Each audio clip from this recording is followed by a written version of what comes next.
Kita akan bahas sebuah paradoks yang menarik banget dalam sejarah. Kenapa ya sebuah sistem kepercayaan yang berhasil membangun peradaban justru pada akhirnya jadi penyebab kehancurannya sendiri? Oke, ini dia pertanyaan intinya. Pertanyaan ini yang akan jadi pemandu kita. Gimana ceritanya sebuah ide yang begitu kuat buat menyatukan banyak orang, ujung-ujungnya malah memecah belah dan bikin semuanya mundur? Pertama-tama, kita harus paham dulu nih, awalnya negara yang berbasis agama itu adalah pilihan yang sangat logis. Bahkan bisa dibilang rasional. Terutama kalau kita lihat konteks Eropa di awal abad pertengahan. Coba bayangin, iman itu udah kayak sistem operasi buat masyarakat zaman itu. Waktu cuma sedikit orang yang bisa baca dan ilmu pengetahuan belum maju, konsep kehendak Tuhan itu jadi aturan main bersama yang paling efektif. Aturan ini melegitimasi segalanya, dari siapa yang jadi raja sampai hukum apa yang berlaku. Dan hebatnya, ini menjaga ketertiban tanpa harus pakai kekerasan terus-terusan. Tapi, ya itu dia, kekuatan yang luar biasa ini ternyata juga jadi kelemahan terbesarnya. Nah, disinilah letak masalah utamanya, yaitu ketika satu institusi, dalam hal ini gereja, memegang monopoli penuh atas apa yang dianggap sebagai kebenaran. Jadi, poin krusialnya tuh begini.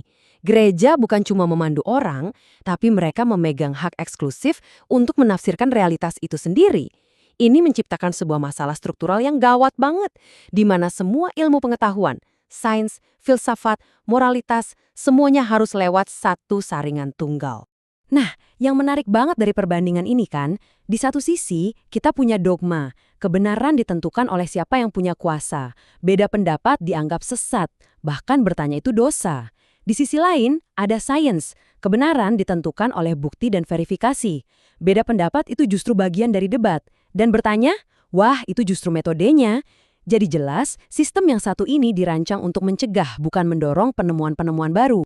Akibat langsung dari monopoli ini, ya bisa ditebak, stagnasi intelektual. Masyarakat secara kolektif jadi berhenti berpikir kritis, karena struktur kekuasaan pada dasarnya menghukum siapapun yang berani berpikir mandiri. Lalu, apa yang terjadi ketika model yang kaku dan serba iman ini mulai nggak cocok dengan kejadian-kejadian di dunia nyata? Nah, disinilah krisisnya dimulai. Peristiwa-peristiwa besar ini bikin orang jadi bingung. Wabah pes misalnya, membunuh semua orang, nggak peduli dia orang baik atau jahat. Perang suci yang katanya direstui Tuhan, kok malah gagal terus. Dan institusi spiritual yang harusnya suci, malah sibuk menumbuk harta. Tiba-tiba, cerita yang selama ini mereka pegang erat, udah nggak nyambung lagi sama kenyataan yang mereka alami setiap hari. Keraguan ini mulai menyebar. Pertanyaan mendasar ini yang mungkin awalnya cuma dibisikkan, pelan-pelan jadi pertanyaan banyak orang. Dan ini adalah awal dari sebuah perubahan yang sangat besar. Oke, sekarang kita masuk ke titik baliknya, momen ketika pergeseran teknologi dan cara berpikir mulai meruntuhkan tatanan lama. Rentetan kejadian ini benar-benar mengubah segalanya dan menghancurkan monopoli informasi gereja. Mesin cetak bikin orang awam bisa baca Alkitab sendiri. Paham humanisme menghidupkan lagi pemikiran rasional. Dan puncaknya, reformasi secara terbuka menantang siapa yang sebenarnya berhak menafsirkan iman. Ini dia pergeseran fundamentalnya. Masyarakat nggak lagi pasrah menerima kebenaran dari otoritas. Mereka mulai mempertanyakan otoritas itu sendiri. Ini adalah sebuah revolusi dalam cara berpikir manusia. Sekarang kita sampai ke jantung masalahnya. Konflik yang nggak bisa diselesaikan, yang bikin keruntuhan negara agama jadi sesuatu yang nggak terhindarkan. Nah, di sini kelihatan jelas tesis utamanya. Sebuah sistem yang kaku pasti akan gagal di dunia yang terus berubah. Dogma itu sifatnya tetap, absolut, nggak bisa diubah.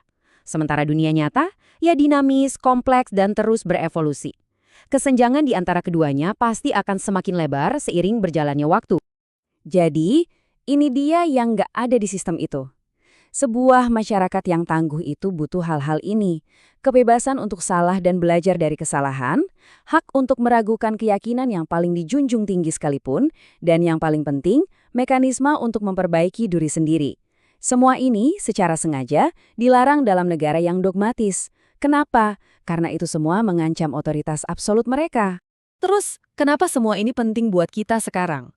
Karena pelajaran sejarah ini ternyata masih sangat relevan, bahkan di dunia modern kita yang katanya sekuler. Pernah dengar kalimat kayak gini? Ungkapan ini adalah ciri khas dari sistem dogmatis manapun, entah itu yang berbasis agama maupun yang sekuler. Pola pikir dogmatis yang sama persis ini terus berulang dalam ideologi-ideologi modern, baik itu kiri maupun kanan. Cara berpikirnya identik meskipun isinya mungkin beda. Ketika sebuah ideologi politik atau sosial menciptakan musuh yang harus dihancurkan, membenarkan segala cara demi tujuan, dan melarang pertanyaan-pertanyaan tertentu karena dianggap berbahaya, ya, itu berfungsi persis seperti dogma agama di masa lalu. Dan inilah pelajaran terbesarnya. Percaya atau punya keyakinan itu sendiri bukanlah masalah. Masalahnya baru muncul ketika kita kehilangan kemampuan untuk meragukan keyakinan kita sendiri. Di saat itulah kemajuan berhenti dan peradaban bisa mulai berjalan mundur. Saya akan akhiri pembahasan kita dengan satu pertanyaan ini untuk Anda renungkan. Di tengah semua keyakinan kita, politik, sosial, atau bahkan pribadi, adakah dogma-dogma tersembunyi yang kita anggap sebagai kebenaran mutlak, sampai-sampai kita nggak berani lagi untuk mempertanyakannya?